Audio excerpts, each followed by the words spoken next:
Bismillahirrahmanirrahim. Assalamualaikum warahmatullahi wabarakatuh. Anda bersama saya Zaim dalam rancangan CCTV. Di sini banyak kisah inspirasi yang kami kongsikan. Baik, untuk minggu ni kita bersama dengan satu tetamu yang istimewa, seorang yang agak lama sudah terlibat dalam industri nasyid negara, dan kita nak dengarlah kisah-kisah beliau dalam industri nasyid dan apa perkembangan terkini yang beliau lakukan sekarang.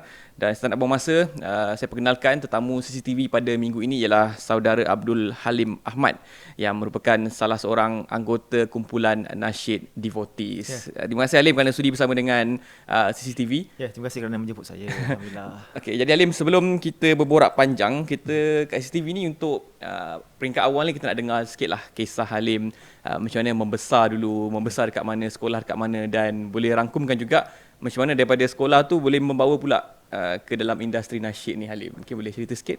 Okey, bismillahirrahmanirrahim. Saya cuba kompreskan timeline untuk saya ni. Okey, saya Halim Ahmad ataupun nama penuh Abdul Halim Ahmad, membesar di Kota Tinggi Johor. Saya berusia 30 plus. Saya mula menceburkan diri dalam bidang seni suara ni dalam pertandingan berzanji, pertandingan azan peringkat negeri Johor. Johor sangat aktif dengan program-program keagamaan gini. So saya sampailah ke peringkat negeri untuk bidang seni suara. Kemudian habis SPM, saya berhijrah ke KL. Saya dapat tawaran ke Universiti Islam Antarabangsa. Jadi waktu tu pun tengah vibe nasyid lah kat Malaysia dengan kumpulan Intim, NSC. Tahun bila tu Halim? Tahun 2002. Okey, awal tahun 2000 kan tu. Awal tahun 2000. Waktu tu memang tengah hype kumpulan nasyid remaja. Intim, UNSC, Mestika. Dan saya ke KL tu pun dengan niat nak sama belajar dan juga dengan memasang niat nak jadi artis lah, nasyid. Dan kita pun ada connection yang baik dengan penggiat nasyid tanah air. UNSC pun senior saya juga. Fitri dan Bazli senior. Jadi memudahkan langkah kami untuk jadi artis tu lebih cepat lah. Jadi tahun 2005 Devotees muncul dengan album pertama kita orang. Kita 4 orang, yang mana rata-rata semua adalah rakan sama-sama di Negeri Johor juga. Jadi kemudian 2005 tu kita first album, sampai lebih kurang 2010 saya masih bersama Devotees. Cuma waktu tu nasyid dah slow sikit. Jadi 2010 tu saya mengambil langkah untuk bergerak secara solo. Saya guna nama jenama tu Halim Ahmad. Sebab memandangkan anggota kumpulan nasyid Devotees yang lain, diorang kita semua belajar masing-masing, ada kos masing-masing, dan diorang pun ada pekerjaan yang diorang buat lah kan. Jadi saya memang passion saya dalam bidang muzik ni sangat mendalam. So saya pilih jalan ni untuk terus jadi seorang producer dan singer songwriter. So membawa ke sekarang lah, saya masih bersama kumpulan dan dalam masa sama saya bawa jenama Halim Ahmad. Tapi untuk peringkat awal tu Halim, macam mana Devotees tu dibentuk? Macam mana dapatkan ahli-ahli Devotees tu untuk sama-sama buat kumpulan nasyid tu? Waktu di sekolah saya dah kenal, kita ada 4 orang. Saya dan Syauki satu sekolah. Kemudian Adi Akmal di sekolah negeri Johor juga. Kita berjumpa masa dalam pertandingan kan. So kita bertiga dah pakat lah, habis SPM ni kita akan berjalan ke KL untuk buat grup. Kemudian di KL kita bertiga jumpa seorang lagi yang mana kita buat audition, dapatlah anggota yang keempat iaitu Muhammad. Dan alhamdulillah kita empat-empat ni chemistry sangat baik. Dan kita masih mengekalkan anggota kumpulan yang sama sampai sekarang. Cuma Muhammad mengundurkan diri atas komitmen keluarga lah. Tapi masing-masing dia bukan saja nasyid, tapi diorang juga ada pekerjaan hakiki yang lain. Contoh untuk penonton tak tahu, dulu Adi Akmal antara penyampai berita dekat TV Al Hijrah. Beliau pun dah berhijrah pada TV Hijrah, meneruskan kerjaya dalam bidang yang lain. Dia anchor TV Hijrah lah dulu. Anchor TV Hijrah, wajah TV Hijrah lah, banyak program-program yang beliau muncul.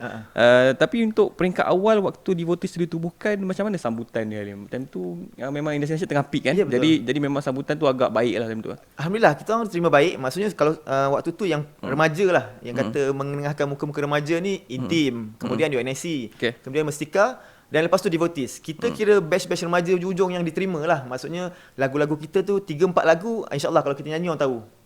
Lepas tu grup-grup baru bila produce album, lagu-lagu dia mungkin kurang diterima ataupun kurang pendedahan sebab muzik nasyid dah start slow lah time tu. Waktu kat UIA dulu belajar apa Halim? Saya ambil engineering otomotif. Jadi benda tu memang sampai habis belajar memang tak mencaburkan dalam dia, terus terlibat dalam bidang nasyid lah. Ilmu fis sudur. Dia sebab yalah kita graduate ramailah graduan engineering otomotif kan. Tapi saya fikir yang ada Allah bagi anugerah untuk ni tak ramai. Jadi kenapa kita tak expand benda tu? Saya pilih lorong ni lah. Maknanya waktu untuk minat nasyid ni bukan saja zaman universiti, daripada sekolah lagi dah start. Betul, dari sekolah lagi. Memang terinspirasi daripada kumpulan nasyid Raihan semua tu lah. Betul, memang kita daripada kecil membesar. Cuma rasa nak jadi artis tu bila lah, mungkin waktu Hijaz kot. Hijaz Waktu lah. Hijaz dah create intim, waktu tu dah form 4 kan. Macam aku boleh nyanyi kot rasa. Sebelum tu kita pengikut kan. Betul, Kita tak betul. tahu kita boleh menyanyi ke kan. Sejauh mana kita punya kebolehan kan. Tapi bila dah waktu tu pun sebenarnya tahun masa saya tingkatan 4, Ya. saya ada berhijrah ke KL dan saya jadi sessionist untuk kumpulan UNSC. Oh, Diorang okey. tak cukup anggota kumpulan, saya pergi. Jadi maksudnya saya dah tahu dah kira kita layak lah untuk berada di pentas. Jadi lepas tu kita memasang cita-cita untuk ada grup sendiri. Bila ada satu ijazah yang agak besar daripada Universiti Islam Antarabangsa yang kita tahu agak terkemuka, penerimaan keluarga untuk Halim terlibat dalam bidang nasyid ni, adakah mereka okey atau macam mana? Alhamdulillah, okey, memang mak ayah sangat support. Sebab daripada kecil pun saya masuk pertandingan itu, ini memang mak ayah yang hantar pergi bertanding. Dia nampak, pasal saya seorang anak lelaki. Jadi bila anak lelaki seorang ni, dia punya ke arah tu dan nampak saya punya hala tuju tu, mak ayah memang tak larang lah. Dia tak ada masalah. Maknanya Yang penting habiskan belajar. habiskan belajar. Belajar habis baru kejar minat Betul. yang nak dia buat. Jadi itulah sokongan keluarga penting Halim. Betul. Untuk dari sudut sekarang ni lebih fokus kepada bidang apa Halim? Sekarang saya masih saya pernah buat travel waktu sambil buat muzik dan juga travel. Kemudian PKP dia agak terhenti di situ. Okay. Belum nak sambung lagi. Tapi muzik ni memang continue sampai sekarang. Saya dah ada studio sendiri di Rawang. Okey. Dan sekarang saya aktif mengenalkan saya punya YouTube channel. Nama company saya Neurotic Studio. Okey. So saya sekarang penyanyi, komposer, producer dan YouTuber. Okey. Gitu. So maknanya sekarang ni bukan saja terlibat di depan pentas, di belakang tabir pun banyak juga buat kerja-kerja penerbitan lagu kan. Betul. Sebab sebenarnya kalau kita tengok kumpulan Devotee ni sebenarnya kalau ramai yang rasa tak tahu, sebenarnya diorang ni agak besar. Kalau kita tengok daripada senarai yang pencapaian yang diorang pernah dapat ni, antaranya juara carta nasyid minggu dekat RTM, pernah dapat anugerah nasyid perjuangan, top 5 finalis anugerah lagu nasyid terbaik AIM 18. Jadi antara anugerah-anugerah besar yang pernah dicapai sebagai sebuah kumpulan nasyid. Jadi kita nak tahu lebih banyak lagi berkenaan dengan industri nasyid ni bersama dengan Halim. Tapi kita nak berehat dulu seketika. Kita kembali selepas ini.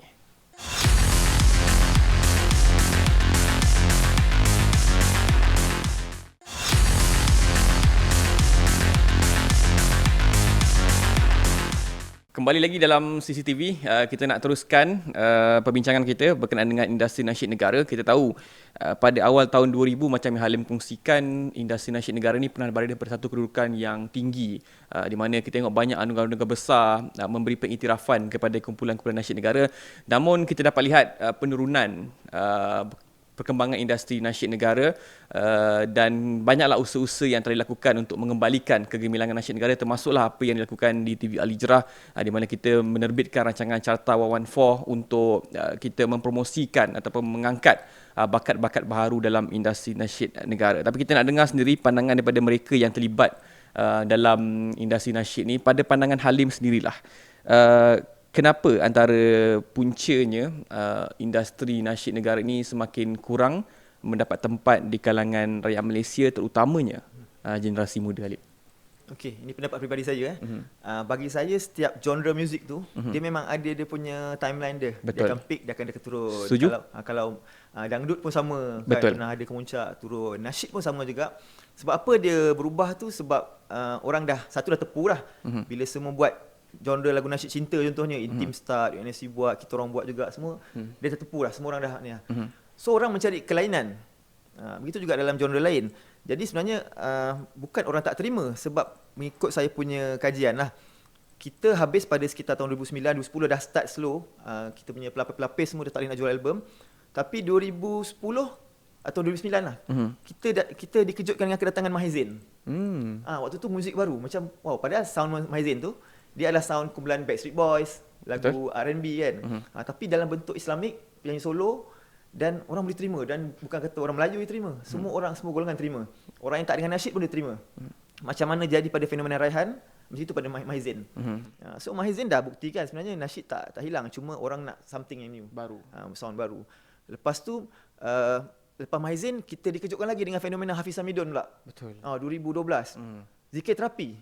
Itu genre nasyid juga bagi saya. Dia adalah Islamic content lah kan. Dia tak mati tau fenomena. Cuma orang mencari apa yang baru. Jadi sebenarnya nasyid tak mati. Cuma what's next? Siapa yang akan pencetus? Itu yang saya nampak lah benda ni. Betul, kita setuju berkenaan dengan putaran genre muzik ni. Sebab dulu kita nampak irama pop, rap yang menjadi minat rakyat Malaysia, namun benda tu pernah hilang. Namun sekarang baru kita nampak rakyat Malaysia minat kembali genre rap. Jadi ia memerlukan peranan industri, pemain industri jugalah untuk sama-sama memperjuangkan industri nasyid tersebut. Tapi untuk Halim rasa untuk kembalikan kegemilangan nasyid ni, apa antara cabaran-cabaran dia? Adakah susah kita nak cari talent-talent baru, bakat-bakat baru, ataupun sebenarnya kita panggil apa, label, syarikat label ni sebenarnya yang tak memberi peluang kepada pemain industri nasyid ni untuk tampil ke depan? Pada saya lah, label kita tak boleh nak salahkan label ke apa, sebab label pun cari makan juga. Betul. Syarikat-syarikat ni pun sekarang dia cari siapa yang dah popular, yang boleh naik. Sebab dulu kita tahu kalau keluarkan artis, InsyaAllah boleh return lah, boleh balik modal. Sekarang ni nak keluarkan kos, nak buat video klip, keluarkan lagu, belanja puluh-puluh ribu lah. Label pun tak berani nak invest. Jadi sebenarnya cabaran dia sekarang adalah nak cari siapa yang boleh start spark jadi trendsetter untuk sound nasyid tu. Mungkin kita try bunyi macam ini, orang tak terima. Try sound macam ini, mungkin orang akan terima. So sekarang zaman orang bereksperimen.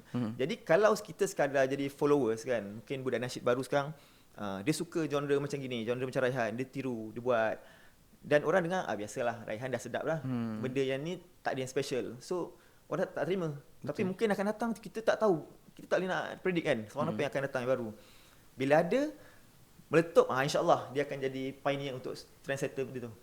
So kita menunggu masa tu. Sebenarnya industri nasyid ni dia satu industri yang penting untuk negara kita kerana ia banyak mempromosikan lagu-lagu ketuhanan. Sebab kita tahu kadang-kadang orang ni dia mendapat keinsafan daripada lagu-lagu yang didengar, lagu-lagu ketuhanan yang ialah lagu Sepon Kayu, Daun Yang Dunia sampai sekarang. Kalau orang-orang yang lahir pada tahun 90-an, lirik tu masih lagi kita ingat, yang kita boleh nyanyi sampai hari ini. Jadi pada pandangan Halim, apa sebenarnya akan benda buruk lah yang boleh terjadi sekiranya industri nasyid ni orang ambil mudah dan orang lupakan, Halim? Dia nasyid tu sendiri, kita kalau nasyid lah, kita kena bezakan konten nasyid nyanyian tu dan juga Islamic content macam zikir Quran semua. Zikir Quran, selawat, doa ni semua tak akan habis. Betul. Sebab kita nampak benda ni repetitif. Dia memang daripada sampai bila-bila pun orang akan still dengar yang 20 tahun, 30 tahun dulu. Contoh Asmaul Husna.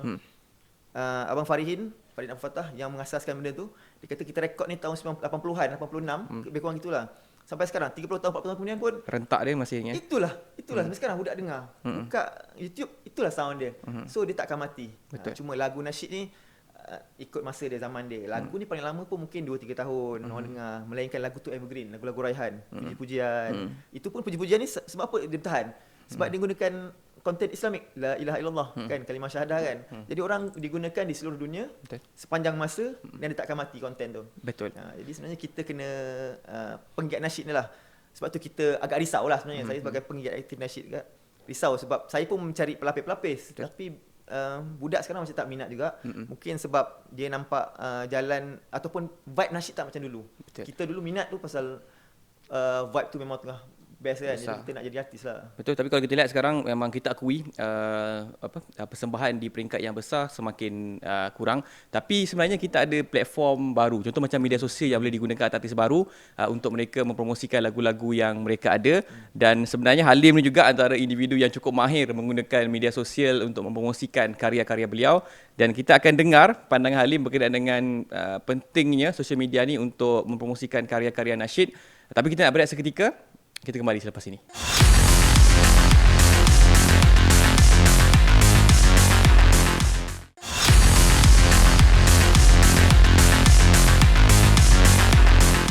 Kembali lagi dalam rancangan CCTV. Baik, macam saya kata tadi, kita pada segmen kali ini kita nak bincangkan berkenaan dengan pentingnya media sosial untuk artis-artis nasyid baru mempromosikan karya mereka. Dan untuk makluman, saya percaya mungkin kita nak minta Halim sendiri kongsilah berapa jumlah pengikut dan juga subscriber yang Halim ada dekat platform media sosial ni, Halim? Okay, media sosial, Instagram tak banyak lah, puluh-puluh ribu je. Kalau TikTok pun 100,000 lebih. Kalau Facebook pun puluh ribu. Tak banyak. Yang saya boleh bangga sikit kat YouTube je lah. YouTube sebab boleh kira media sosial lah tu kan? Boleh, media sosial, YouTube antara media sosial. Sebab okay, kalau kita tengok Instagram, TikTok ni, kalau kita ada followers yang tinggi tu, dia bukanlah benda biasa, tapi dia agak mudah dicapai. Tapi YouTube ni antara sosial media yang agak susah untuk kita mendapatkan subscriber. Dan kejayaan Halim ni ada antara benda yang kita boleh banggakan, sebab kalau saya tengok dia punya channel tu, dia banyak memfokuskan yalah, ada zikir, ada nasyid dan sebagainya. Dan kandungan-kandungan tu yalah, kalau kita nak fokus pada orang yang suka hiburan, tak ramailah yang nak subscribe kandungan-kandungan seperti, tapi Halim buktikan yang sebenarnya benda tu salah. Ramai je sebenarnya kat Malaysia ni yang minat kandungan-kandungan berbentuk zikir dan juga nasyid. Jadi mungkin Halim boleh kongsikan sebenarnya kenapa pentingnya macam saluran YouTube ni untuk artis baru, dan macam mana sebenarnya saluran YouTube ni membantu mereka mencari pendapatan sekiranya tak ada persembahan-persembahan yang mendapatkan pendapatan. Sebenarnya zaman sekarang ni sangat banyak peluang. Lebih banyak peluang daripada zaman kita orang mula dulu tahun 2005. Sekarang macam-macam platform. Semua platform boleh buat duit lah sebenarnya ceritanya kan. Saya pun dengan YouTube saya dah start lama dah, sebab saya punya syarikat rakaman saya Neurotic Studio ni sebuah syarikat kecil je. Tapi sebab kita buat lagu, saya produce lagu sendiri, saya upload di YouTube kan. Sehinggalah waktu tu PKP kita pun show tak ada, travel pun tak boleh nak gerak. Memang senang cerita dah kena risau dah ni masa depan dah ni. Sahabat saya seorang YouTuber juga, seorang penyanyi nasyid, Amar. Dia seorang yang sangat bijak mengambil peluang. Dia buat YouTube dan YouTube dia jadi. Kemudian saya cuba try dia punya first content, iaitu zikir tidur anak.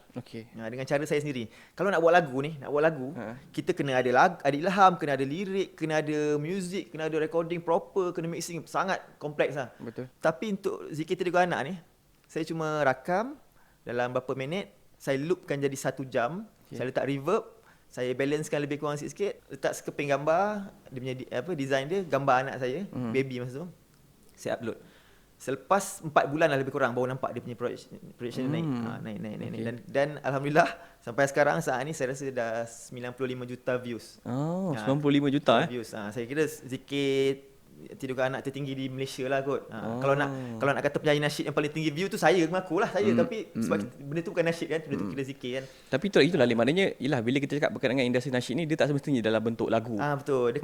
Macam Halim pernah bagi tahu tadi juga, zikir ni pun antara benda-benda yang patut diberi fokus kepada artis nasyid baru untuk hasilkan, sebab ialah zaman sekarang ni kadang-kadang orang dengar lagu sambil buat kerja. Jadi bila ada zikir-zikir macam ni, diorang boleh dengar sambil buat dan boleh pulang banyak kali, tak bosan. Tapi untuk cabaran pula Halim, kalau kat sosial media ni, apa antara cabaran sebenarnya untuk artis baru ni ataupun artis nasyid sendirilah Halim? Cabaran dia sebenarnya cabaran yang paling besar adalah kita mudah give up. Saya nampak orang nampak kita sebenarnya masalah kita adalah terutama anak muda sekarang lah. Diorang dihidangkan dengan kejayaan terlalu banyak. Buka media sosial dia, orang ni dah milenial di usia 19 tahun. Buka TikTok je, benda ni semua kejayaan orang. Sedangkan dia tak tahu orang tu punya jalan macam mana. Betul. Jadi itu juga yang berlaku pada saya. Saya masa PKP tu saya buat ni, saya buat food delivery apa semua kan. Bukan YouTube yang saya try. Banyak lagi saya try. Tapi benda nak kata kita tak putus asa lah, sebab kita ada tanggungan kan, ada keluarga di belakang kita yang kita perlu bagi makan, perlu sara. Jadi kita buat semua benda yang boleh, dan Allah tunjukkan, ini sebenarnya Halim, kau punya rezeki di sini. Inilah benda yang kau kejarkan benda selama ni. Inilah dia, Allah nak bagi rezeki kat situ. Kalau kita Halim banyak juga berkembang waktu PKP lah.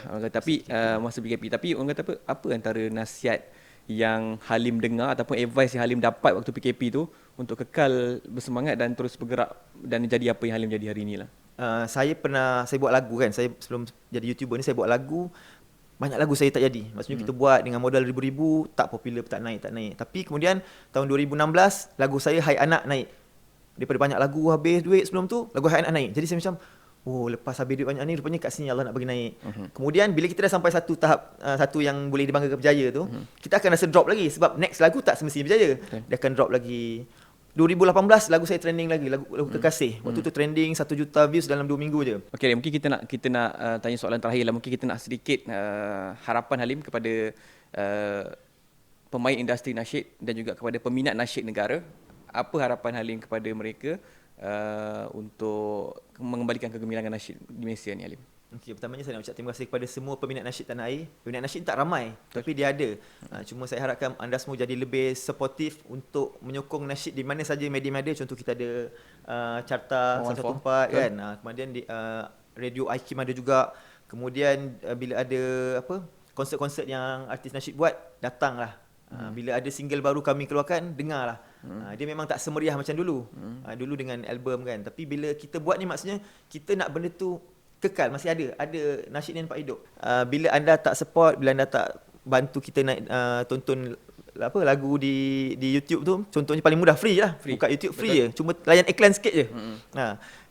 Bila tidak orang benda tak view tak banyak, budak baru pun nampak nasyid tak boleh pergi lah. Jadi tak adalah pelapis kita. Kita nak budak nampak nasyid ni sebenarnya dia evergreen lah. InsyaAllah. Betul. Terima kasih Halim. Terima kasih kerana sudi bersama dalam CCTV. Terima kasih Zaim. Itulah dia antara perkongsian Halim, salah seorang pejuang dalam industri nasyid negara, dan kita dah dengar apa yang Halim katakan. Kita amat berharap kepada rakyat Malaysia, sokonglah industri nasyid negara. Jadi kita harap industri nasyid negara ini akan dapat kembali gemilang, kembali meraih ramai peminat, agar karya-karya yang dihasilkan memberi banyak manfaat kepada pendengar-pendengar. Jadi itu saja untuk untuk episod kali ini. Saya Zaim Zamani. Saksikan lagi CCTV pada episod yang akan datang, kerana di sini banyak kisah inspirasi yang kami kongsikan. Terima kasih. Assalamualaikum warahmatullahi wabarakatuh dan jumpa lagi.